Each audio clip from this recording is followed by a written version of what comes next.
Hello everyone, welcome back to Rishu science academy. And जैसा कि आपको पता ही है, हमारी एनसीईआरटी की सीरीज चल रही है हमारे इस प्लेटफॉर्म पे।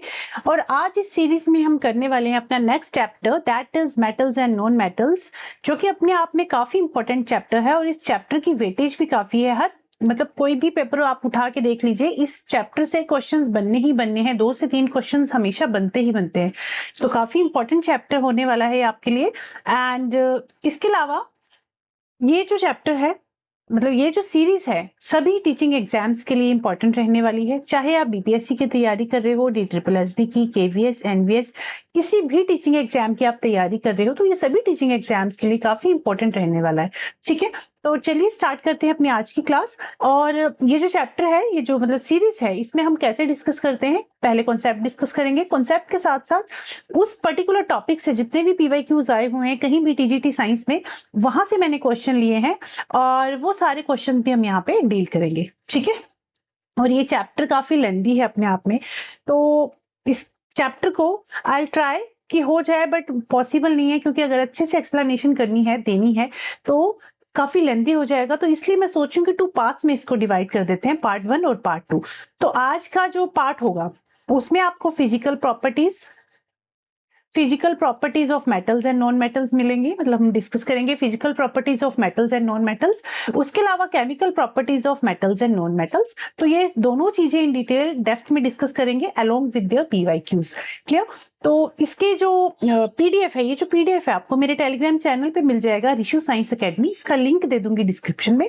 बाकी अगर आपको वीडियो अच्छी लगे, एंड तक जुड़े रहिए। अगर आपको वीडियो अच्छी लगे तो वीडियो को आप लाइक, शेयर, सब्सक्राइब कर दीजिएगा। चलिए अब स्टार्ट करते हैं अपनी आज की क्लास।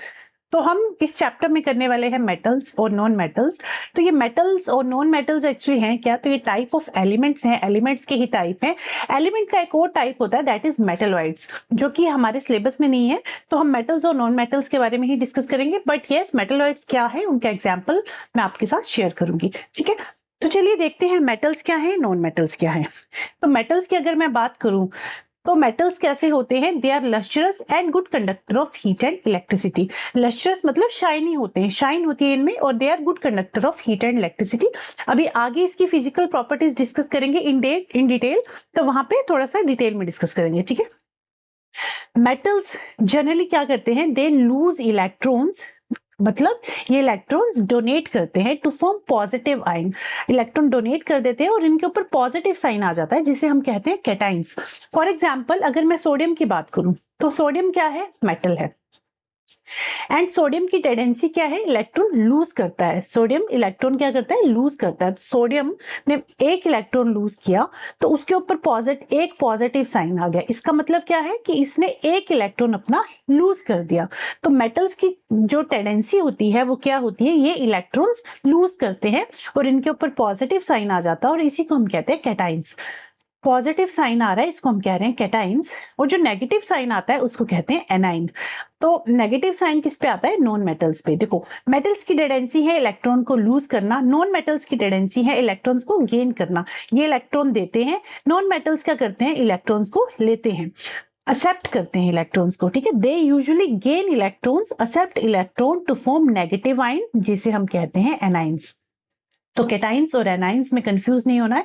कैटाइंस का मतलब है उसके ऊपर पॉजिटिव चार्ज है, मतलब उसने इलेक्ट्रॉन्स डोनेट किए हैं, तो उसके ऊपर पॉजिटिव साइन आ जाएगा, दैट इज कॉल्ड कैटाइंस।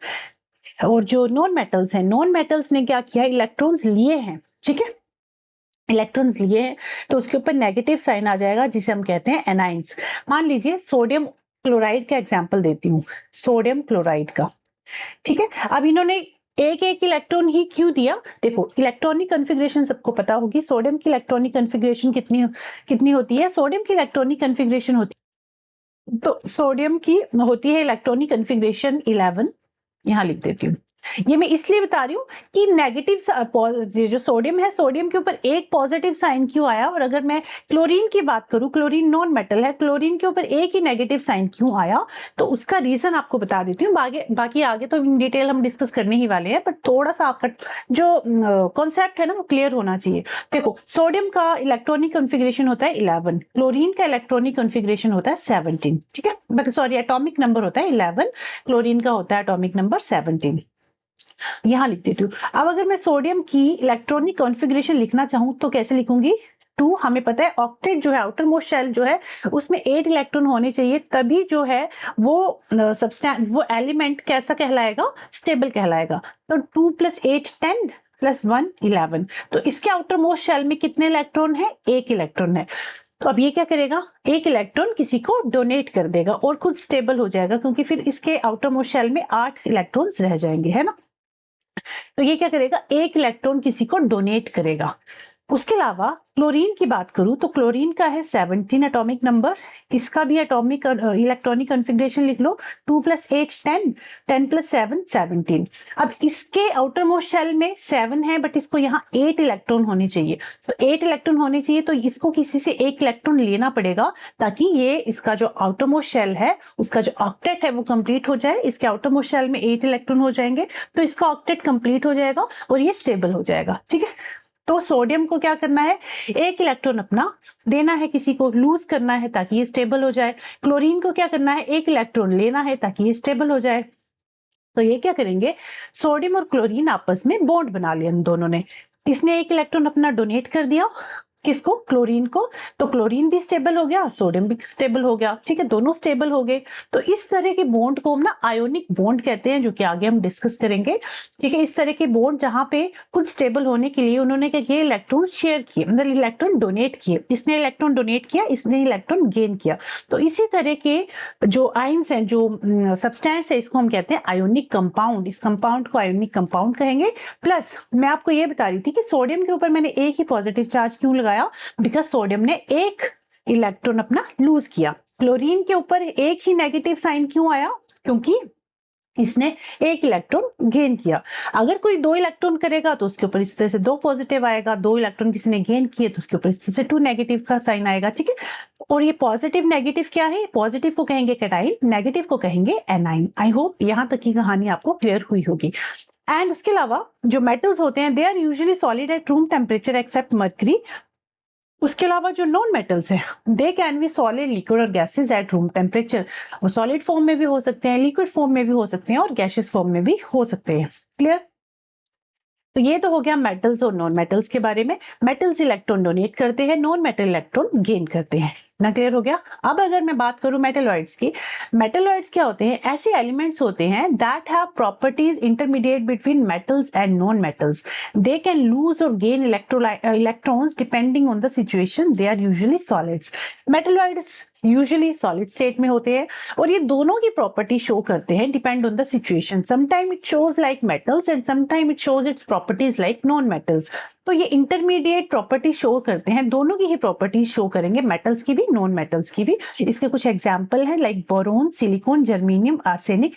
ये सब क्या है? मेटलॉइड्स हैं, जो मेटल्स और नॉन मेटल्स दोनों की ही प्रॉपर्टी शो करते हैं।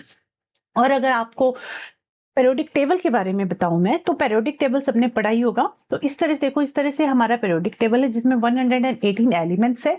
उसमें से ये लेफ्ट साइड के जो बॉक्स हैं, जो लाइट ब्लू कलर के बॉक्स हैं, इस तरह से ये क्या है? ये है मेटल्स। और उसके अलावा ये जो स्टेयर सी बनी हुई है, बोरोन, सिलिकॉन, जर्मेनियम, ये सब क्या है? ये जो स्टेयर केस बने हुए हैं, ये है हमारे मेटलॉइड्स। और ये जो राइट साइड पे लाइट ग्रीन कलर के बॉक्सेस बने हुए हैं, ये हैं हमारे नॉन मेटल्स। क्लियर? तो ये क्या है? हमारे नॉन मेटल्स। तो ये सब मेटल्स हैं, ये नॉन मेटल्स हैं, और ये बीच में जो प्रेजेंट है, दे आर मेटलॉइड्स। क्लियर? तो ये हो गया मेटल्स और नॉन मेटल्स के बारे में। अब मेटल्स और नॉन मेटल्स के बारे में हम इन डिटेल डिस्कस करेंगे। फिजिकल प्रॉपर्टीज डिस्कस करेंगे पहले, उसके बाद फिर इनकी केमिकल प्रॉपर्टीज के बारे में भी डिस्कस करेंगे। तो चलिए पहले फिजिकल प्रॉपर्टीज डिस्कस करते हैं मेटल्स की। अब देखो, मेटल्स की फिजिकल प्रॉपर्टीज ना सबको पता होंगी ऑलमोस्ट, कि मेटल ऐसा होता है, शाइनी होता है, हार्ड होता है, डक्टाइल होता है, गुड कंडक्टर होता है, मेल्टिंग और बॉइलिंग पॉइंट हाई होता है। बट जो क्वेश्चन आपका बनता है, क्वेश्चन बनता है एक्सेप्शन से। एग्जामिनर जो क्वेश्चन बनेगा ना, डायरेक्ट यहां से नहीं पूछेगा कि मेटल कैसा है, मेलेबल है, डक्टाइल है, गुड कंडक्टर है या बैड कंडक्टर है। इतना इजी क्वेश्चन नहीं पूछेगा एग्जामिनर। एग्जामिनर क्वेश्चन पूछता है एक्सेप्शन से। तो एक्सेप्शंस आपको पता होनी चाहिए। ठीक है, और 1 नंबर का क्वेश्चन एक्सेप्शन से हमेशा बनता ही बनता है, तो एक्सेप्शंस आपको पता होनी चाहिए। तो चलिए स्टार्ट करते हैं। अगर हम मेटल्स के फिजिकल स्टेट की बात करें तो metals are mostly solid at room temperature. आपने देखा होगा मेटल जो है लाइक आयरन हो गया, गोल्ड हो गया, सिल्वर हो गया, ये सारे क्या है, मेटल्स है। और ये कैसे होते हैं, they are solid at room temperature except mercury. Mercury हमें पता है it is a metal but it is in liquid state. ठीक है, तो ये एक एक्सेप्शन हो गया आपका। आपको याद होना चाहिए कि metals are generally solid at room temperature except mercury because mercury is in liquid state. Clear. Second, अगर मैं हार्डनेस की बात करूं तो metals are generally hard. Metals कैसे होते हैं, हार्ड होते हैं except sodium and potassium. They are soft and can be cut with a knife. ये इतने सॉफ्ट होते हैं कि इसको हम नाइफ से भी कट कर सकते हैं। और एग्जामिनर यही क्वेश्चन पूछता है कि ऐसा कौन सा मेटल है जिसको हम नाइफ से भी कट कर सकते हैं, तो आपका आंसर होगा sodium and potassium. Clear. Next property पे चलते हैं, मेलिएबिलिटी के ऊपर। मेलिएबल का मतलब होता है it can be beaten into thin sheets. जैसे एल्यूमिनियम की शीट्स आपने देखी हैं, मतलब ऐसे मेटल जिनको हम पीट पीट के पतली शीट्स के रूप में ट्रांसफॉर्म कर सकते हैं, उस प्रॉपर्टी को हम कहते हैं मेलिएबिलिटी। तो जो मेटल्स होते हैं दे आर हाईली मेलिएबल, उनको हम इजिली जो है शीट्स के रूप में कन्वर्ट कर सकते हैं।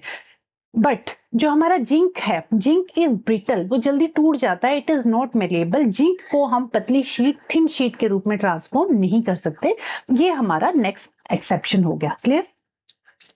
उसके अलावा डक्टिलिटी की बात करें तो डक्टिलिटी का मतलब होता है it can be drawn into thin wires. जैसे आप चेन पहनते हो, गोल्ड की चेन पहन रहे हो, जैसे आपने कॉपर है, कॉपर की वायर्स आपने देखी है, इलेक्ट्रिसिटी जो इक्विपमेंट है उनमें, तो वो क्या है, वायर है। तो उनको हमने क्या किया है, पीट पीट के उनको हमने थिन वायर की शेप दे दी है।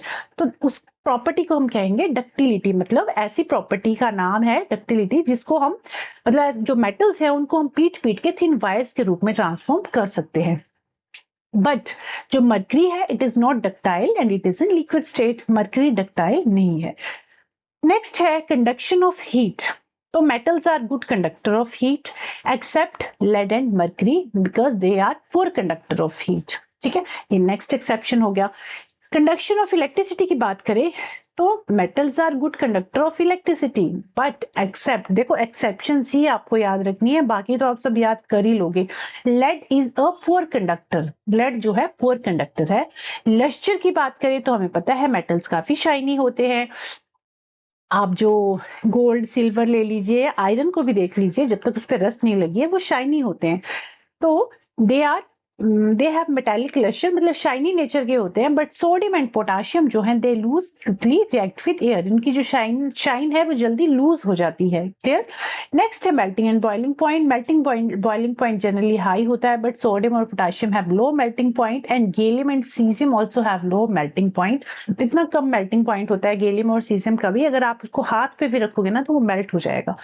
उसके अलावा डेंसिटी की बात करूं तो they have generally high density. Sodium and potassium have low density, they can float on water. Sonority का मतलब है they produce sound when hit. जैसे आपके स्कूल टाइम में, अभी तो जैसे बेल्स सायरन वाली चली है, बट अभी भी गवर्नमेंट स्कूल में तो आई थिंक वो जो घंटी बजाते थे वो वाली होंगी। बट सोनोरस का मतलब होता है साउंड प्रोड्यूस करता है। जब भी आप किसी मेटल पे पीटोगे, उसको बीट करोगे तो टन का साउंड प्रोड्यूस करेंगे, उसी को कह रहे हैं सोनोरस। मतलब जो मेटल होते हैं वो सोनोरस होते हैं। But lead is not sonorous. Lead जो है साउंड प्रोड्यूस नहीं करता। तो ये कुछ जनरल प्रॉपर्टीज थी और उनके एक्सेप्शन थे। तो एक्सेप्शंस प्लीज आप लर्न कर लेना।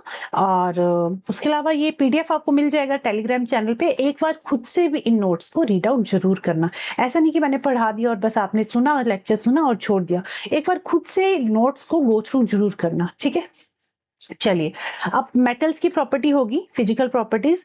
अब नॉन मेटल्स की फिजिकल प्रॉपर्टीज देख लेते हैं। तो नॉन मेटल की फिजिकल प्रॉपर्टीज की अगर मैं बात करूं, एक मिनट, एक बार थोड़ा साउंड देखने लगी थी कि रिकॉर्डिंग हो भी रही है नहीं। चलिए नॉन मेटल की फिजिकल प्रॉपर्टीज की बात करते हैं। तो अगर हम फिजिकल स्टेट की बात करें तो नॉन मेटल जो हैं दे can be present in solid state, liquid state और गैसियस स्टेट। तीनों ही स्टेट में नॉन मेटल्स प्रेजेंट होते हैं। बट ब्रोमीन जो है it is in liquid state, ठीक है। और ये क्वेश्चन में पूछा गया है बार बार कि ऐसा कौन सा नॉन मेटल है जो कि लिक्विड स्टेट में प्रेजेंट है, दैट इज ब्रोमीन।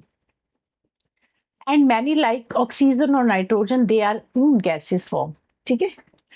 हार्डनेस की बात करें तो जनरली सॉफ्ट होते हैं।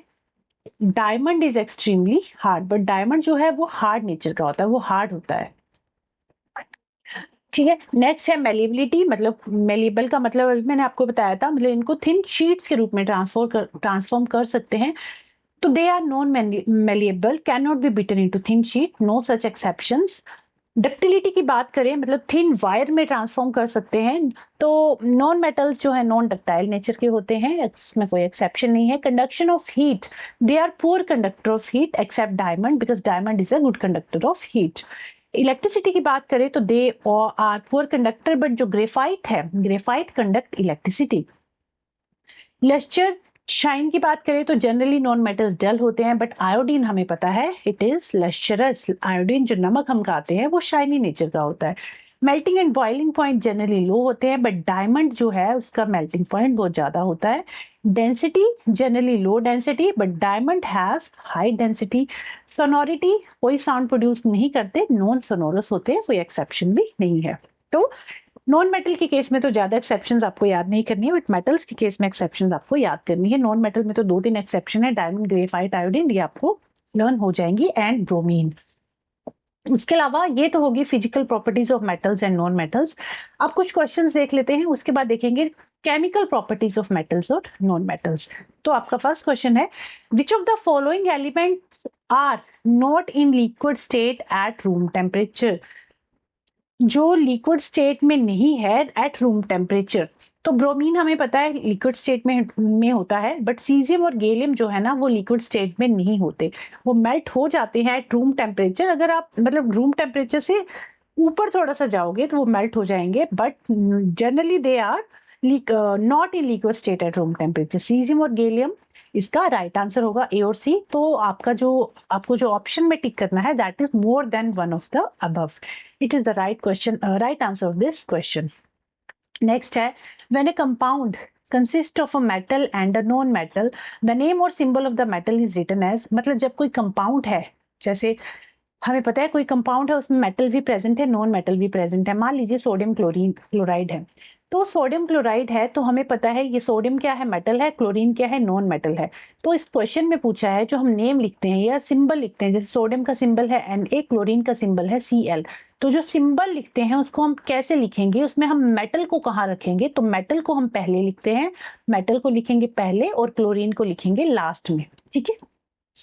नॉन मेटल को लिखेंगे लास्ट में। तो इसने पूछा है मेटल को हम कहाँ लिखेंगे, तो मेटल को पहले लिखेंगे, तो आपका ऑप्शन होना चाहिए फर्स्ट, ठीक है। मेटल को हम पहले लिखेंगे, पहली जगह पे लिखेंगे, तो आपको राइट आंसर हो जाएगा प्रथम, ठीक है। इस तरह से नाम लिखा जाता है। तो जब भी मेटल, कोई भी कंपाउंड आप बना रहे हो उसमें मेटल और नॉन मेटल है, तो मेटल हमेशा पहले लिखा जाएगा, नॉन मेटल बाद में लिखा जाएगा, ठीक है। और जब भी हम कोई नाम लिखते हैं, फर्स्ट लेटर कैपिटल होता है, सेकंड लेटर स्मॉल होता है। क्लोरीन का फर्स्ट C कैपिटल होगा, L स्मॉल होगा, तो इस तरह से नाम लिखा जाता है, ठीक है। राइट आंसर है आपका option number A.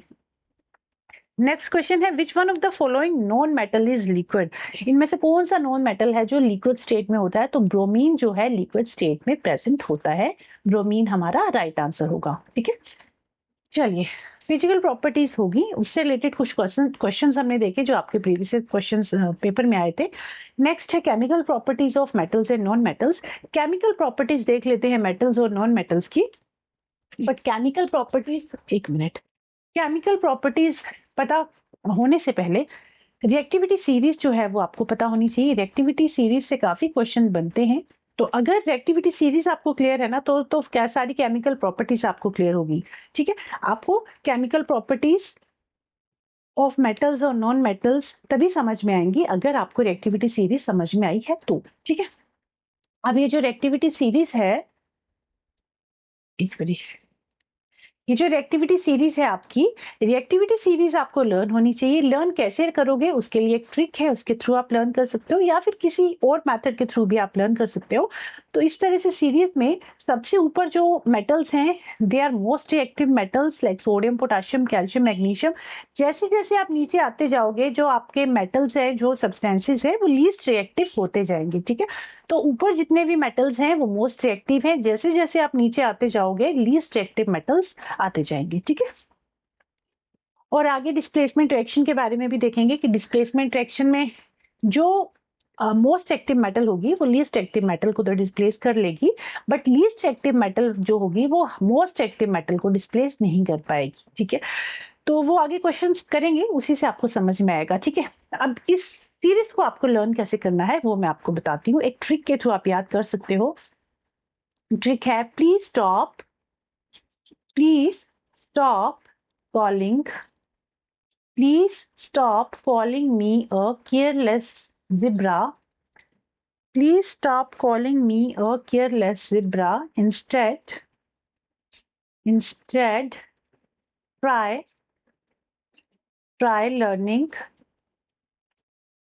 learning how copper saves gold, platinum. How copper saves gold,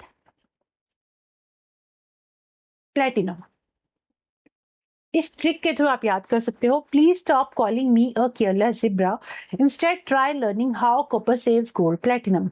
P से पोटाशियम, एच से सोडियम, सी से कैल्शियम, एम से मैग्नीशियम, ए से एल्यूमिनियम, सी से कार्बन, जेड से जिंक, आई से आयरन, टी से टिन, एल से लेड, एच से hydrogen and copper saves, S से सिल्वर, जी से गोल्ड, प्लेटिनम तो एज इट इज ही लिखा है। तो इस सीरीज को आप इस ट्रिक के थ्रू लर्न कर सकते हो, या आपके पास कोई और मेथड है तो उसके थ्रू भी आपको लर्न करनी है। मतलब ये लर्न करनी है चाहे जैसे भी लर्न करो, ठीक है।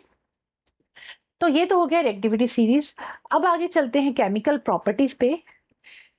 पहले देखेंगे केमिकल प्रॉपर्टीज ऑफ मेटल्स। पहले मेटल्स का डिस्कस कर लेते हैं, फिर नॉन मेटल्स की देखेंगे, ठीक है।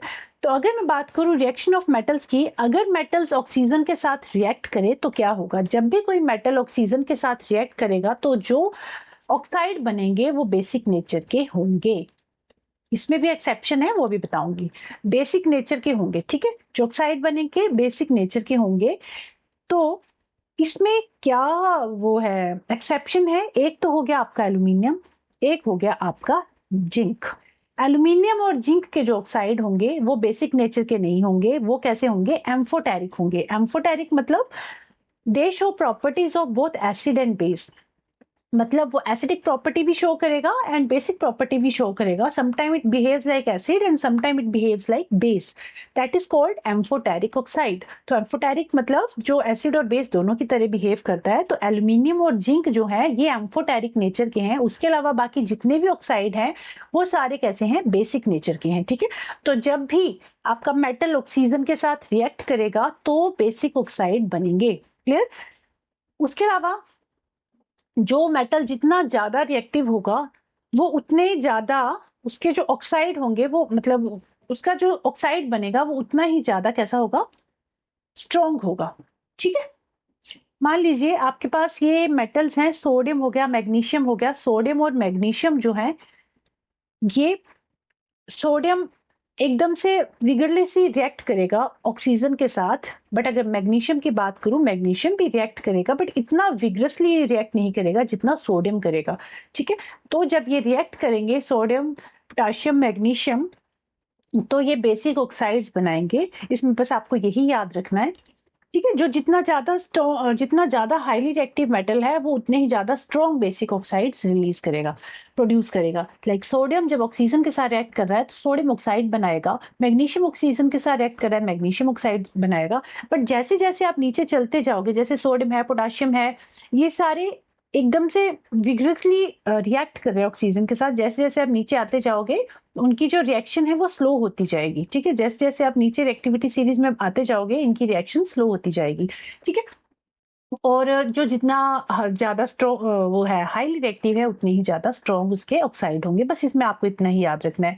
बाकी एक्सेप्शन आपको याद रखना है कि एल्यूमिनियम और जिंक जो है एम्फोटेरिक ऑक्साइड बनाते हैं, क्लियर। नेक्स्ट है स्टोरेज ऑफ मेटल, इसमें से भी क्वेश्चन बनता है कि जो जैसे जो हमारे स्ट्रॉन्ग मेटल्स हैं, सोडियम हो गया, पोटाशियम हो गया, कैल्शियम हो गया, इनको हम कहाँ स्टोर करते हैं? इनको हम केरोसिन ऑयल में स्टोर करते हैं, because they react vigorously with air and moisture, that's why हम इनको केरोसिन ऑयल में स्टोर करके रखते हैं। तो सोडियम, पोटाशियम और कैल्शियम में से देखा जाए तो सोडियम सबसे ज्यादा हाईली रिएक्टिव होता है, उससे कम पोटाशियम, उससे कम कैल्शियम।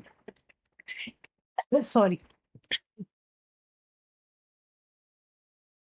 तो जो कैल्शियम है वो भी एयर के साथ रिएक्ट करेगा, बट स्लोली रिएक्ट करेगा, जबकि जो सोडियम है वो विग्रसली रिएक्ट करेगा एज कंपेयर टू कैल्शियम और पोटाशियम। ठीक है, उसके अलावा ये हो गए मैग्नीशियम, एल्यूमिनियम, जिंक, इनको हम ओपन एयर में ही स्टोर करते हैं। क्लियर?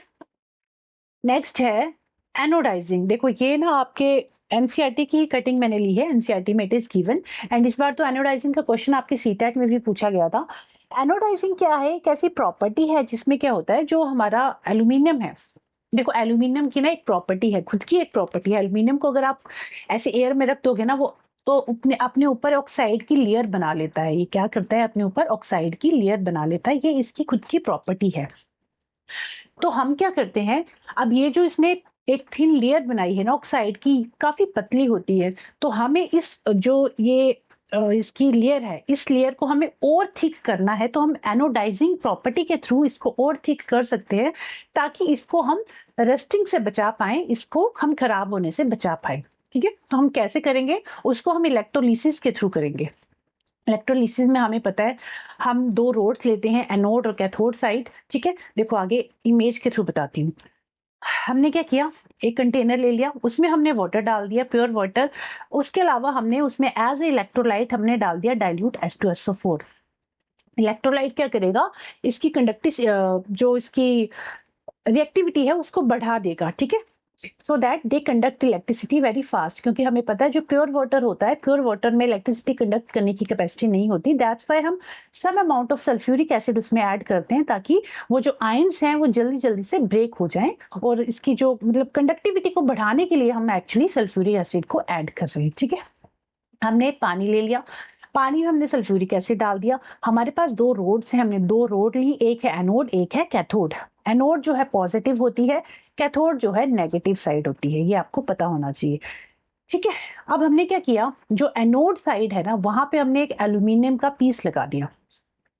अब हमें इस एल्यूमिनियम की कवरिंग को थिक करना है, इसके ऊपर हम एनोडाइजिंग की प्रॉपर्टी करनी है, मतलब इसकी कवरिंग को हमें और थिक करना है, ताकि इसको हम लॉन्ग लास्टिंग तक यूज कर पाए।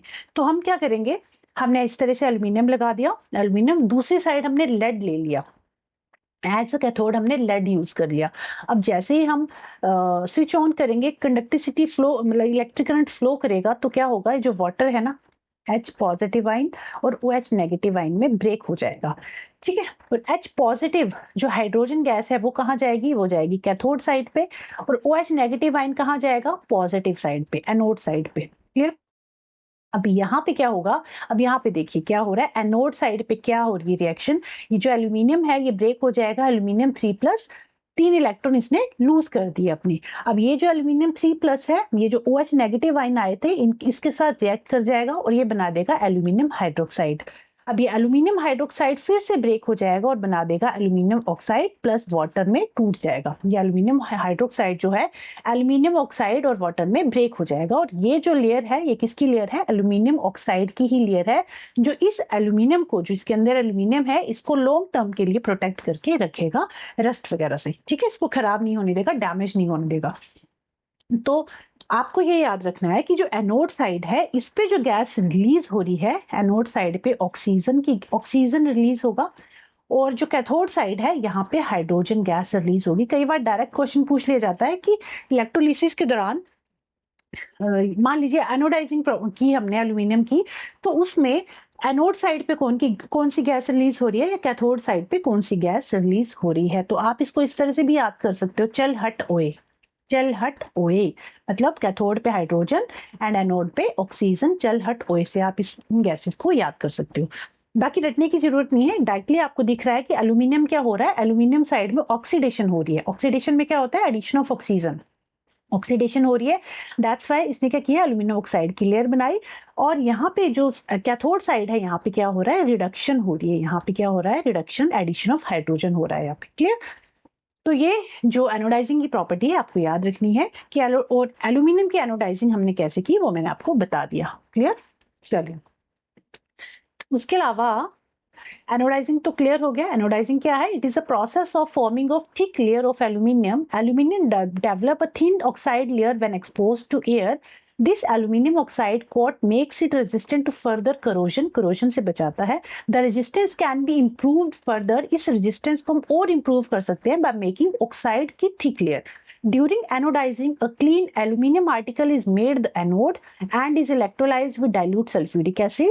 The oxygen gas evolved at anode react with aluminium to make a thicker protective oxide layer, and this oxide layer can be dyed easily to give aluminum articles an attractive finish. ठीक है? तो this is all about anodizing. I hope ये clear हुआ होगा आपको। उसके अलावा पीछे मैंने एम्फोटेरिक ऑक्साइड की बात की थी कि एल्यूमिनियम और जिंक जो है वो एम्फोटेरिक ऑक्साइड है। उसके अलावा लेड जो है इट इज ऑल्सो एम्फोटेरिक। तो इसका एग्जांपल आप देख लीजिए, कब ये एसिड की तरह बिहेव कर रहा है, कब ये बेस की तरह बिहेव कर रहा है। देखो, कभी ये एसिड की तरह बिहेव करेगा, कभी ये बेस की तरह बिहेव करेगा। एल्यूमिनियम ऑक्साइड को जब हमने HCl के साथ रिएक्ट कराया तो यहाँ पे क्या कर रहा है, ये एसिड की तरह बिहेव कर रहा है। ठीक है, सॉरी, रिएक्शन विद एसिड, जब ये एसिड के साथ रिएक्ट कर रहा है तो यहाँ पे ये बेस की तरह बिहेव करेगा। यहाँ तो ये बेस की तरह बिहेव कर रहा है, बट जब हमने इसको बेस के साथ रिएक्ट कराया, सोडियम हाइड्रोक्साइड के साथ रिएक्ट कराया, तब ये एसिड की तरह बिहेव करेगा, है ना। तो हमें पता है एसिड और बेस आपस में जब रिएक्ट करते हैं तो सॉल्ट प्लस वाटर फॉर्मेशन होती है। तो मतलब ये एसिड और बेस दोनों की तरह बिहेव कर रहा है, that's why they are amphoteric oxide. वैसे ही जिंक ऑक्साइड और lead oxide also amphoteric nature के होते हैं। ठीक है, ये आपको याद होनी चाहिए। नेक्स्ट रिएक्शन देखेंगे। फर्स्ट रिएक्शन तो हमने देख ली, reaction of metal with oxygen. Next है reaction of metal with water. तो इसमें आपको क्या याद रखना है, आपको इसमें ये याद रखना है कि ऊपर के जो 3 मोस्ट रिएक्टिव मेटल हैं, पोटाशियम, सोडियम, कैल्शियम, ये तो ठंडे पानी के साथ रिएक्ट करेंगे, कोल्ड वाटर के साथ रिएक्ट करेंगे। कैल्शियम भी कोल्ड वाटर के साथ ही रिएक्ट करेगा, बट इतना विग्रसली रिएक्ट नहीं करेगा जितना विग्रसली पोटाशियम करेगा और सोडियम करेगा। पोटाशियम सबसे ज्यादा रिएक्ट करेगा विग्रसली, उसके बाद सोडियम, इसीलिए तो इनको हम कैरोसिन में ही स्टोर करके रखते हैं। अब देखो, पोटाशियम, सोडियम और कैल्शियम तीनों ही ठंडे पानी के साथ रिएक्ट करेंगे, बट जो हमारा मैग्नीशियम है, मैग्नीशियम कहेगा भाई मैं ठंडे पानी से रिएक्ट नहीं करूंगा, मैं तो गर्म पानी से नहाऊंगा। ठीक है, वो कहेगा मैं ठंडे पानी से नहीं नहा सकता, मुझे गर्म पानी चाहिए। तो मैग्नीशियम क्या करेगा, हॉट वाटर के साथ रिएक्ट करेगा। और जब भी मेटल और वाटर आपस में रिएक्ट करेंगे तो क्या होगा, ये हाइड्रोजन गैस इवॉल्व करेंगे। ठीक है, hydroxide ion plus hydrogen gas produce होगी। तो एल्यूमिनियम की बात करें तो एल्यूमिनियम जो है स्टीम के साथ रिएक्ट करेगा, जिंक भी स्टीम के साथ रिएक्ट करेगा, आयरन भी स्टीम के साथ रिएक्ट करेगा, एंड कॉपर और सिल्वर जो नीचे वाले मेटल्स है ना, highly least reactive metal, copper, silver, gold, ये तो वाटर के साथ रिएक्ट ही नहीं करते। ठीक है, तो आपको ये याद रखना है, पोटाशियम, सोडियम, कैल्शियम ये ठंडे पानी के साथ रिएक्ट करेंगे, मैग्नीशियम गर्म पानी से रिएक्ट करेगा, मैग्नीशियम के नीचे वाले जितने भी हैं एल्यूमिनियम, जिंक, आयरन, ये सब स्टीम से रिएक्ट करेंगे। ये कहेंगे भाई हम तो स्टीम से रिएक्ट करेंगे। उसके अलावा जो बाकी के नीचे के बचे कॉपर, सिल्वर, गोल्ड, प्लेटिनम, ये पानी के साथ रिएक्ट ही नहीं करते। ठीक है, तो इसमें आपको याद रखना है कि ये जब हाइड्रोजन के साथ मतलब रिएक्ट करेंगे वाटर के साथ तो ये बनाएंगे hydroxide ion plus hydrogen gas. Clear? अब इसमें आपको बस इतना काफी है, इतना ही याद रखना है आपको कि कौन सा ठंडे पानी से रिएक्ट कर रहा है, कौन सा गर्म पानी से, कौन सा स्टीम से रिएक्ट कर रहा है और क्या प्रोडक्ट बनेगा। तो हाइड्रोजन गैस सब में बनेगी ही बनेगी। जो जितना ज्यादा रिएक्टिव होगा उसमें उतनी ही ज्यादा हाइड्रोजन गैस रिलीज होगी, जो लेस रिएक्टिव है उसमें कम हाइड्रोजन गैस रिलीज होगी। ठीक है, बट हाइड्रोजन गैस तो रिलीज होनी ही है। क्लियर? नेक्स्ट है reaction of metal with acid. अब अगर मेटल एसिड के साथ रिएक्ट करें तो क्या होगा, तो जैसे ही एसिड मेटल के साथ रिएक्ट करेंगे, मेटल्स, पोटाशियम ले लिया हमने, सोडियम ले लिया, कैल्शियम ले लिया, जब ये एसिड के साथ रिएक्ट करेंगे तो इस केस में भी हमें क्या मिलेगा, हाइड्रोजन गैस मिलेगी। बट यहाँ पे हमें सॉल्ट मिल रहा है साथ साथ में, वहां पे हाइड्रोक्साइड आयन मिला था, यहाँ पे salt plus hydrogen gas evolve होगी। यहाँ भी सेम वही है, जो जितना ज्यादा रिएक्टिव होगा उस केस में उतनी ही ज्यादा हाइड्रोजन गैस इवॉल्व होगी। क्लियर? तो पोटाशियम, सोडियम, कैल्शियम में ज्यादा हाइड्रोजन गैस रिलीज होगी, बट तीनों में अगर कंपैरिजन किया जाए तो सबसे ज्यादा कहाँ रिलीज होगी? पोटाशियम में, उससे कम सोडियम, उससे कम कैल्शियम में। ठीक है। मैग्नीशियम के केस में भी हाइड्रोजन गैस रिलीज हो रही है, सभी के केस में हाइड्रोजन गैस रिलीज होगी, बट एक एक्सेप्शन है। एक्सेप्शन क्या है? जब मेटल को नाइट्रिक एसिड के साथ हम रिएक्ट कराएंगे ना, तो वहां पे हाइड्रोजन गैस रिलीज नहीं होगी। यहाँ पे तो एसिड के साथ जब हम रिएक्ट करा रहे हैं, हमने HCl के साथ रिएक्ट कराया तो हमें एसिड मिल रहा है, बट अगर किसी मेटल को हमने नाइट्रिक एसिड के साथ रिएक्ट कराया तो यहाँ पे जो गैस रिलीज होगी वो हाइड्रोजन गैस नहीं मिलेगी, हमें क्या मिलेगा? वाटर मिलेगा। देखो हमें क्या मिल रहा है? वाटर मिल रहा है केस में। कॉपर और जिंक जब नाइट्रिक एसिड के साथ, मतलब ऐसा कौन सा एसिड है, आपसे अगर पूछ लिया जाता है कौन सा एसिड है जो हाइड्रोजन गैस रिलीज नहीं करेगा मेटल के साथ रिएक्ट करने पर, वो एसिड है नाइट्रिक एसिड, HNO3। HNO3 क्या करेगा? जब भी किसी मेटल के साथ रिएक्ट करेगा ना, तो वो वाटर रिलीज करेगा, ना कि हाइड्रोजन गैस रिलीज करेगा। ठीक है, एक तो आपको ये याद रखना है। दूसरी चीज आपको ये याद रखनी है कि ये नाइट्रिक एसिड भी हाइड्रोजन गैस तो रिलीज करेगा, बट दो ही पर्सन है, दो ही बंदे हैं जो जिनके साथ रिएक्ट करने पर वो हाइड्रोजन गैस रिलीज करेगा। एक है मैग्नीशियम, दूसरा है मैंगनीज। ठीक है, तो HNO3 बाकी सभी मेटल्स के साथ अगर किसी मेटल HNO3 किसी मेटल के साथ अगर रिएक्ट करेगा ना, तो वो वाटर प्रोड्यूस करेगा, तो वो वाटर रिलीज करेगा।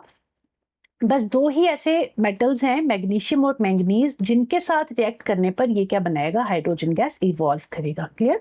तो ये एक्सेप्शन आपको पता होना चाहिए। देखो, जब हमने मेटल का रिएक्शन देखा एसिड के साथ, तो हमने देखा कि जब मेटल और एसिड आपस में रिएक्ट करते हैं तो ये क्या बना रहे थे? हाइड्रोजन गैस रिलीज कर रहे थे। ठीक है, इन्होंने हाइड्रोजन गैस रिलीज की, बट एक जो HNO3 है, जो नाइट्रिक एसिड है, वो जब मेटल्स के साथ रिएक्ट करेगा तो वो क्या करेगा? वो हाइड्रोजन गैस रिलीज नहीं करेगा, वो वाटर रिलीज करेगा। HNO3 हाइड्रोजन गैस कब रिलीज करेगा? दो ही पर्सन के साथ रिएक्ट करने पर वो हाइड्रोजन गैस रिलीज करेगा। एक है मैग्नीशियम, एक है मैंगनीज। तो ये आपको पता होना चाहिए। कितना क्लियर हो गया? नेक्स्ट एक और टॉपिक है जो कि आपकी एनसीईआरटी में ही है, दैट इज एक्वारीजिया। तो एक्वारीजिया का कॉन्सेप्ट आपको पता होना चाहिए। कुछ नहीं है, एक फ्रेशली प्रिपेयर्ड मिक्सचर है। किस चीज का? कंसंट्रेटेड हाइड्रोक्लोरिक एसिड का और कंसंट्रेटेड नाइट्रिक एसिड का, इन द रेशियो ऑफ 3:1, मतलब 3:1 में होना चाहिए। हाइड्रोक्लोरिक एसिड 3, ऐसे hydrochloric acid plus concentrated nitric acid HNO3, तो 3:1 में इसका हम सॉल्यूशन बनाएंगे, उसको हम कहेंगे एक्वारीजिया। और किस काम आता है ये? It is highly corrosive fuming liquid, it is one of the few reagent that is able to dissolve gold and platinum. मतलब ये इतना पावरफुल है कि गोल्ड और प्लेटिनम को भी अपने आप में डिसॉल्व कर लेगा। उस सॉल्यूशन को हम कह रहे हैं एक्वारीजिया। और ये जो एक्वारीजिया है किसका मिक्सचर है? HCl और HNO3 का, in the ratio of 3:1। Clear? चलिए अब नेक्स्ट पॉइंट पे चलते हैं। Reaction of metal with solution of other metal salt. अगर मेटल को किसी और मेटल के सॉल्यूशन, सॉल्ट सॉल्यूशन के साथ अगर डिसॉल्व करेंगे तो क्या बनेगा? This is actually displacement reaction. ये डिस्प्लेसमेंट रिएक्शन है जो कि हमने फर्स्ट चैप्टर में भी डिस्कस किया था जब केमिकल रिएक्शन और इक्वेशंस की थी। वहां हमने 5 टाइप की रिएक्शन डिस्कस की थी, वहां पे एक डिस्प्लेसमेंट रिएक्शन भी हमने डिस्कस की थी। तो वही डिस्प्लेसमेंट रिएक्शन यहाँ पे है। हमने क्या किया? हमारे पास एक मेटल है जिंक, मान लीजिए, सॉल्ट सॉल्यूशन लिया हमने कॉपर सल्फेट का। तो जिंक और कॉपर सल्फेट जब आपस में रिएक्ट करेंगे तो क्या होगा? जिंक जो है कॉपर को रिप्लेस कर देगा, क्योंकि जिंक ज्यादा पावरफुल है एज कंपेयर टू कॉपर। क्योंकि कॉपर देखो रिएक्टिविटी सीरीज में नीचे आता है, जिंक ऊपर आता है। तो जिंक क्या करेगा? कॉपर को रिप्लेस कर देगा और खुद इसके साथ जुड़ जाएगा और बना देगा जिंक सल्फेट प्लस कॉपर। ठीक है, तो ये आपको याद होना चाहिए कि यहाँ पे क्या हो रहा है, एक्चुअली यहाँ पे डिस्प्लेसमेंट रिएक्शन हो रही है। आयरन जब कॉपर सल्फेट सॉल्यूशन के साथ रिएक्ट करेगा तब भी सेम आयरन सल्फेट और कॉपर बन रहे हैं। कॉपर जब सिल्वर नाइट्रेट के साथ बन रहा है तब सेम डिस्प्लेसमेंट रिएक्शन हो रही है। जिंक प्लस आयरन सल्फेट में भी डिस्प्लेसमेंट रिएक्शन हो रही है, बट कुछ केसेस ऐसे भी हैं जहां पे डिस्प्लेसमेंट रिएक्शन नहीं होती है। For example copper plus zinc. अब देखो कॉपर ज्यादा पावरफुल है या जिंक? हमें पता है जिंक ज्यादा पावरफुल है, तो कॉपर क्या करेगा? जिंक को डिस्प्लेस कर सकता है? नहीं कर सकता, क्योंकि कॉपर वीक है, जिंक ज्यादा स्ट्रॉन्ग है। तो इस केस में रिएक्शन जो है पॉसिबल नहीं है, रिएक्शन ही नहीं होगी। सिल्वर और कॉपर की बात करें तो सिल्वर जो है वीक है एज कंपेयर टू कॉपर, तो सिल्वर भी कॉपर को रिप्लेस नहीं कर सकता because silver is less reactive than copper, तो no reaction is possible in this case. इतना क्लियर हो गया। नेक्स्ट रिएक्शन पे चलते हैं। अच्छा सॉरी, ये मेटल्स की जो रिएक्शन थी, केमिकल प्रॉपर्टीज थी, वो होगी खत्म यहाँ पे। नेक्स्ट हम चलेंगे chemical properties of non metals. Non metals की केमिकल प्रॉपर्टीज देख लेते हैं। नॉन मेटल जब ऑक्सीजन के साथ रिएक्ट करेंगे तो जो ऑक्साइड बनेंगे वो कैसे होंगे, एसिडिक नेचर के होंगे, और ये नॉन मेटल ऑक्साइड बनाएगा जो कैसा होगा, एसिडिक नेचर के होंगे। जब मेटल ने ऑक्सीजन के साथ रिएक्ट किया था तो मेटल ऑक्साइड बने थे, और ये मेटल ऑक्साइड कैसे थे, बेसिक नेचर के थे। इसमें कुछ एक्सेप्शन थे लाइक जिंक और एल्यूमिनियम जो कि कैसे थे, और लेड वो क्या थे, एम्फोटेरिक नेचर के थे। ठीक है, वैसे ही जब नॉन मेटल ऑक्सीजन के साथ रिएक्ट करेंगे तो नॉन मेटल ऑक्साइड बनाएंगे, और ये जो ऑक्साइड्स होंगे एसिडिक नेचर के होंगे। ठीक है, ये कुछ एग्जांपल हैं लाइक कार्बन और ऑक्सीजन रिएक्ट करेंगे तो कार्बन डाइऑक्साइड बनाएगा, sulphur oxygen sulphur dioxide, carbon dioxide plus water जो है एक एसिडिक सॉल्यूशन बनाते हैं। तो this is the reaction of non metal with oxygen. चलिए नेक्स्ट रिएक्शन देखते हैं। ये H2CO3 क्या है, कार्बोनिक एसिड है। नेक्स्ट रिएक्शन पे चलते हैं, रिएक्शन विद वाटर। तो non metal generally do not react with water, कोई रिएक्शन नहीं होगी because no hydrogen gas produced. Reaction with acid, non metal do not react with dilute acid because they can not displace hydrogen, hydrogen को जो non metals है वो replace नहीं कर सकते। रिएक्शन विद बेस, बेस के साथ देखें तो some non metal react with strong base, जो स्ट्रॉन्ग बेस है उन्हीं के साथ रिएक्शन होगी, ऐसा नहीं कि हर बेस के साथ रिएक्ट हो जाएंगे नॉन मेटल्स। तो अगर क्लोरीन और NaH का एग्जांपल ले लो, इसने बना दिया सोडियम क्लोरीन और sodium chloride oxide plus water. अगर हाइड्रोजन के साथ रिएक्शन की बात करें कि नॉन मेटल अगर हाइड्रोजन के साथ रिएक्ट करेंगे तो ये क्या बनाएंगे, कोवेलेंट कंपाउंड बनाएंगे। कोवेलेंट कंपाउंड में क्या होती है, शेयरिंग ऑफ इलेक्ट्रॉन्स होती है, ना कि ट्रांसफर ऑफ इलेक्ट्रॉन्स। तो कोवेलेंट कंपाउंड बनाएंगे। नॉन मेटल्स जब हाइड्रोजन के साथ रिएक्ट करेंगे तो ये कोवेलेंट कंपाउंड्स बनाएंगे। उसके अलावा चलिए कुछ क्वेश्चंस देख लेते हैं। क्वेश्चन है metal like iron react with steam to produce, कि जब आयरन जो है स्टीम के साथ रिएक्ट होगी तो क्या होगा, आयरन जब स्टीम के साथ वाटर के साथ रिएक्ट करेगी तो क्या होगा, जब भी आयरन या कोई भी मेटल वाटर के साथ रिएक्ट कर रहे थे तो क्या बना रहे थे, metal oxide plus hydrogen. Water के साथ जब रिएक्ट कर रहे थे तो वो क्या बना रहे थे, मेटल ऑक्साइड प्लस हाइड्रोजन। तो ये क्या बनाएंगे, मेटल ऑक्साइड प्लस हाइड्रोजन।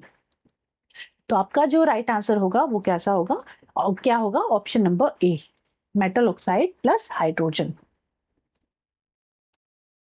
अच्छा, इसमें एक और चीज आपको बताती हूँ।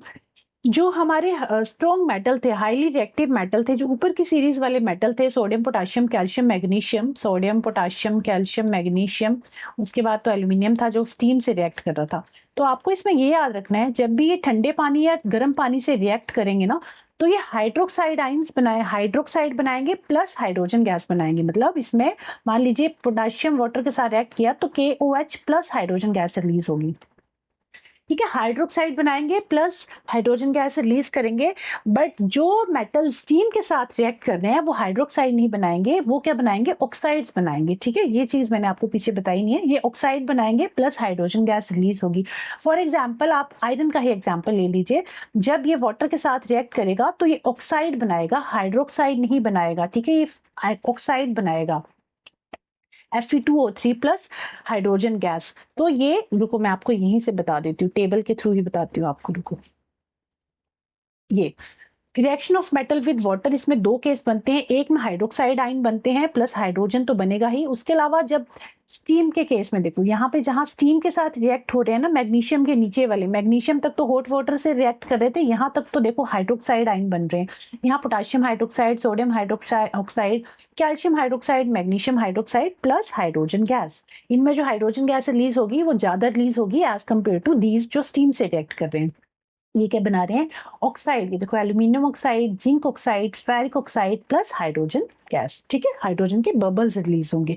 क्लियर, तो ये चीज आपको याद रखनी है वाटर के केस में। दो केसेस याद रखने हैं कि अगर जो स्ट्रॉन्ग मेटल्स हैं वो वाटर के साथ रिएक्ट करने पे हाइड्रोक्साइड बनाएंगे, जो नीचे के लीस्ट रिएक्टिव मेटल्स हैं जब वो वाटर के साथ रिएक्ट कर रहे हैं, जो स्टीम के साथ रिएक्ट कर रहे हैं एक्चुअली, वो ऑक्साइड बनाएंगे प्लस हाइड्रोजन बनाएंगे, हाइड्रोजन के बबल्स रिलीज होंगे। ठीक है, तो ये चीज आपको याद रखनी है। देखो इस तरह से छोटे छोटे कॉन्सेप्ट के क्वेश्चन पूछ लिए जाते हैं। सेकंड है why are sodium and potassium stored in kerosene, sodium और पोटेशियम को केरोसिन में ही स्टोर करके क्यों रखते हैं, ताकि बिकॉज क्या होता है अगर इनको हम एयर में रखेंगे तो एयर के साथ विग्रसली ये क्या करते हैं, रिग्रेसली क्या करेंगे, रिएक्ट कर जाएंगे, दैट्स वाई इसको हम कैरोसिन में स्टोर करके रखते हैं। So to avoid reaction with air and moisture हम इनको कैरोसिन में स्टोर करके रखते हैं, ठीक है। नेक्स्ट क्वेश्चन है which metal react with cold water but not violently, जो कोल्ड वाटर के साथ रिएक्ट तो कर रहा है बट धीरे धीरे रिएक्ट करता है, वायलेंटली रिएक्ट नहीं करता, विग्रसली रिएक्ट नहीं करता। तो हमने देखा था जो हमारे सोडियम था, पोटेशियम था, कैल्शियम था, ये तीनों ही ठंडे पानी से रिएक्ट कर रहे थे। सबसे ज्यादा जो विग्रसली रिएक्ट कर रहा था वो सोडियम था, उसके बाद पोटेशियम, और जो कैल्शियम था वो इतना ज्यादा विग्रसली रिएक्ट नहीं करता। तो इसका जो राइट आंसर होगा वो होगा कैल्शियम, ठीक है। उसके नीचे मैग्नीशियम था जो कि हॉट वाटर से रिएक्ट कर रहा था। अब है chemical properties of non metals में 6 reaction, that is reaction with metals. जब मेटल्स और नॉन मेटल्स आपस में रिएक्ट करेंगे तो क्या होगा, मेटल्स और नॉन मेटल्स जब आपस में रिएक्ट करेंगे, ये स्टार्टिंग में भी आपको मैं बता के आई थी, सोडियम क्लोराइड का मैंने एग्जांपल दिया था। मेटल्स और नॉन मेटल्स जब आपस में रिएक्ट करेंगे ना तो ये आयोनिक कंपाउंड बनाएंगे। सोडियम क्लोराइड का एग्जाम्पल मैं ऑलरेडी आपको दे चुकी हूँ। जब सोडियम क्या है मेटल, क्लोरीन क्या है नॉन मेटल, आपस में जब रिएक्ट करेंगे तो इन्होंने क्या किया था, आयोनिक कंपाउंड बनाया था। सोडियम ने एक जो इलेक्ट्रॉन है वो डोनेट किया था क्लोरीन को, इसके ऊपर पॉजिटिव साइन आएगा और इसके ऊपर नेगेटिव साइन आएगा, है ना, इस तरह से। तो ये एग्जांपल मैं ऑलरेडी आपको पीछे समझा के आई थी। अब ये इलेक्ट्रॉनिक कॉन्फ़िगरेशन है, आपको पता होना चाहिए, वैसे आप सबको आता ही है। मैंने आपको पीछे भी बताया था कि जिसका ऑक्टेट कंप्लीट है, जिसके ऑक्टेट में 8 इलेक्ट्रॉन है, हम कहेंगे कि वो जो इलेक्ट्रॉन है, वो जो एलिमेंट है वो स्टेबल है, ठीक है। तो जो हमारी नोबल गैसेस होती हैं उनके आउटर मोस्ट शेल में 8 इलेक्ट्रॉन्स होते हैं ऑलमोस्ट ऑलवेज। तो ये क्या होते हैं, ऑलवेज ये स्टेबल ही होते हैं। अगर मैं मेटल्स की बात करूं तो मेटल्स के जो आउटर मोस्ट शेल है ना, आपको कैसे पता चलेगा कि ये मेटल है या नॉन मेटल है। मान लीजिए मैग्नीशियम है, मैग्नीशियम का इलेक्ट्रॉनिक कॉन्फ़िगरेशन है 282, इसका एटॉमिक नंबर है 12 और इसका जो इलेक्ट्रॉनिक कॉन्फ़िगरेशन है 282, 8 + 2 10 + 2 12। तो उसके आउटर मोस्ट शेल में कितने इलेक्ट्रॉन है, 2 इलेक्ट्रॉन। तो मेटल्स हमेशा क्या करेंगे, इलेक्ट्रॉन्स डोनेट करेंगे। अब 6 इलेक्ट्रॉन तो कोई इनको देगा नहीं, तो इससे अच्छा है कि 2 इलेक्ट्रॉन किसी को डोनेट कर दे। तो ये ऑलवेज क्या करते हैं, डोनेट करते हैं और इनके ऊपर पॉजिटिव साइन आ जाता है। जितने इलेक्ट्रॉन्स डोनेट करेंगे उतने ही पॉजिटिव साइन आएंगे, मतलब 2 इलेक्ट्रॉन करेंगे तो 2 पॉजिटिव, 1 करेंगे तो 1 पॉजिटिव, 3 करेंगे तो 3 पॉजिटिव। तो जब भी आउटर मोस्ट शेल में आपको 1 2 3 इलेक्ट्रॉन्स दिख जाए तो क्या है, वो मेटल्स हैं, ठीक है। वो कैसे हैं, वो क्या है, मेटल्स हैं। जब भी आउटर मोस्ट शेल में आपको 4 5 6 7 इस तरह से इतने आपको इलेक्ट्रॉन्स दिख जाए आउटर मोस्ट शेल में, जैसे मैं एग्जांपल फास्फोरस का ले लेती हूँ। फास्फोरस का इलेक्ट्रॉनिक कॉन्फ़िगरेशन है 15, सॉरी एटॉमिक नंबर है 15, इलेक्ट्रॉनिक कॉन्फ़िगरेशन इसका बन गया 2 + 8 10 10 + 5 15। तो ये क्या है, 5। इसके आउटर मोस्ट शेल में कितने इलेक्ट्रॉन है, 5 इलेक्ट्रॉन है। तो ये क्या करेगा, किसी से 3 इलेक्ट्रॉन उधार ले लेगा, है ना। तो ये क्या करते हैं, जो नॉन मेटल्स हैं, ये क्या करते हैं, actually they are electron carry करते हैं, इलेक्ट्रॉन डोनेट नहीं करते, इलेक्ट्रॉन गेन करते हैं। और जो मेटल्स है ये इलेक्ट्रॉन लूज करते हैं, दैट्स व्हाई इनके ऊपर पॉजिटिव साइन आता है, और ये गेन करते हैं, इनके ऊपर नेगेटिव साइन आता है। ये होते हैं, इनको कहते हैं कैटाइंस, जिन पे पॉजिटिव साइन आए, जिन पे नेगेटिव साइन आए उसको कहते हैं एनाइंस। क्लियर, ठीक है। तो ये आयोनिक कंपाउंड्स के बारे में है। और अब कुछ क्वेश्चन देख लेते हैं। क्वेश्चन है which of the following represent the correct electronic configuration of nitrogen. तो नाइट्रोजन का एटॉमिक नंबर कितना होता है, 7। एंड तो इलेक्ट्रॉनिक कॉन्फ़िग, हाँ 7 ही होता है। तो इलेक्ट्रॉनिक कॉन्फ़िगरेशन इसकी कितनी होगी, 2 और 5, है ना। ये इसकी इलेक्ट्रॉनिक कॉन्फ़िगरेशन है। तो इसका जो राइट आंसर है that is option number C. Clear.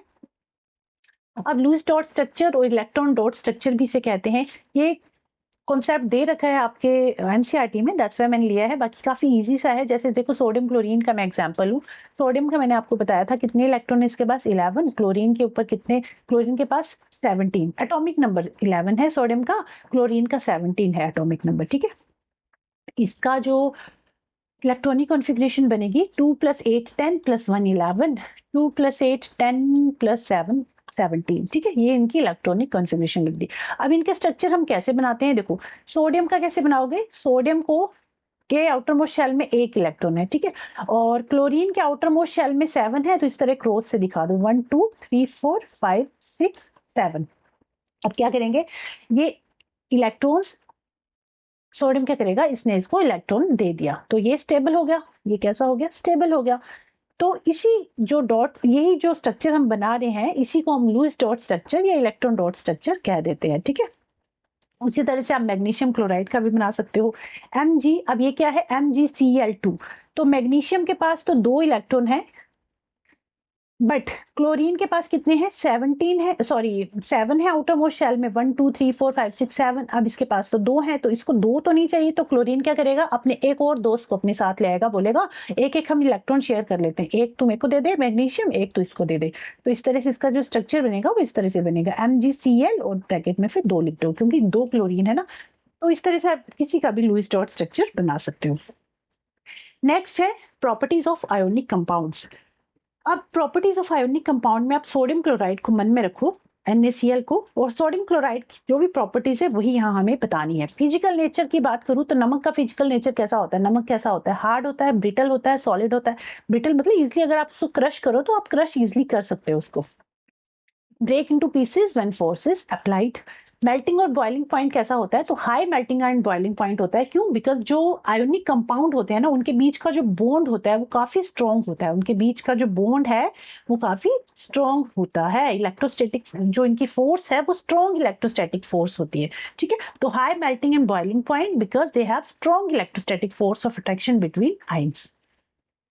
Third, अगर इलेक्ट्रिकल कंडक्टिविटी की बात करें तो क्या नमक इलेक्ट्रिसिटी कंडक्ट करता है। देखो, जब नमक सॉलिड स्टेट में होगा तो they do not conduct electricity, because electricity वो तभी कंडक्ट करेगा जब वो, इलेक्ट्रिसिटी कंडक्ट कौन करता है, आयंस कंडक्ट करते हैं। तो आयंस कब मूव कर पाएंगे, जब वो लिक्विड या फिर मोल्टन स्टेट में होंगे, तभी तो आयंस मूव कर पाएंगे ना। सॉलिड स्टेट में तो आयंस मूव नहीं कर पाएंगे। तो सॉलिड स्टेट में they do not conduct electricity, and molten state में दे कंडक्ट इलेक्ट्रिसिटी। मोल्टन मतलब पिघली हुई स्टेट में। एक्व सॉल्यूशन में भी दे कंडक्ट इलेक्ट्रिसिटी।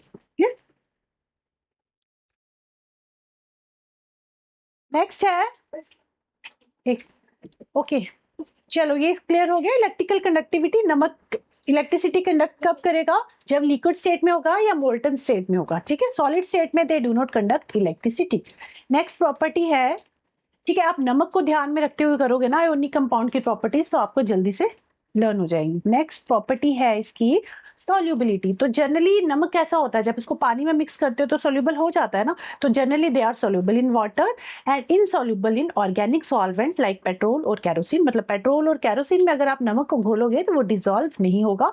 स्ट्रक्चर की बात करें तो स्ट्रक्चर कैसा होता है, 3D क्रिस्टल शेप्ड होते हैं एंड स्ट्रॉन्ग इंटरमोलिकुलर फोर्स होती है दोनों के बीच में। आपको ये याद रखना है, जो आयोनिक कंपाउंड्स है ना उनके बीच में स्ट्रॉन्ग इंटरमोलिकुलर फोर्स होती है, फोर्स ऑफ अट्रैक्शन जो है काफी स्ट्रॉन्ग होती है। बॉन्ड का जो नेचर है वो कैसा है, आयोनिक बॉन्ड होता है and due to transfer of electron, because ये क्या करते हैं, इलेक्ट्रॉन ट्रांसफर होते हैं इनमें, दैट्स वाई इनका जो बॉन्ड बनता है आयोनिक बॉन्ड होता है, कोवैलेंट बॉन्ड नहीं होता, ठीक है। तो ये होगी प्रॉपर्टीज ऑफ आयोनिक कंपाउंड्स। तो अब नेक्स्ट टॉपिक है अकरेंस ऑफ मेटल्स एंड आपकी जो क्लास है 1 घंटे तक की अराउंड होएगी। अगर मैं अकरेंस ऑफ मेटल्स पे आज कराऊंगी ना तो फिर ये काफी लेंथी हो जाएगी। देखो इसमें हम क्या क्या करेंगे, अकरेंस ऑफ मेटल्स में मेटलर्जी करेंगे, फिर कौन कौन से मेटल्स हैं, किस किस मेटल को, हाईली रिएक्टिव मेटल जो है इनको किस तरह से हमें एक्सट्रैक्ट करना है, जो मिड रिएक्टिव वाले मेटल है उनको किस तरह से एक्सट्रैक्ट करना है, लो रिएक्टिविटी के मेटल्स को कैसे एक्सट्रैक्ट करेंगे, ये सारी प्रॉपर्टीज हमें पढ़नी है।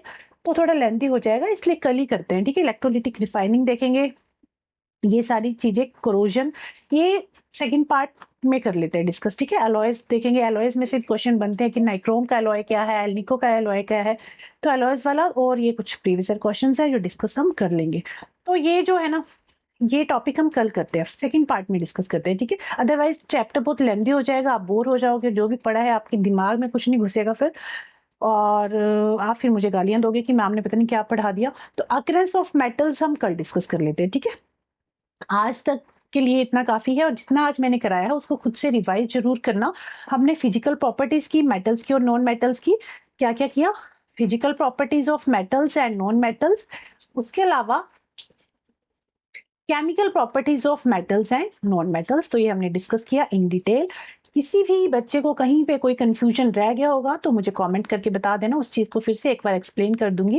एंड हम मिलेंगे अपनी नेक्स्ट क्लास में, तब तक के लिए bye bye, take care. Video अच्छी लगी हो तो आप लाइक शेयर सब्सक्राइब कर दीजिएगा। मिलते हैं अपनी नेक्स्ट क्लास में, तब तक के लिए बाय बाय।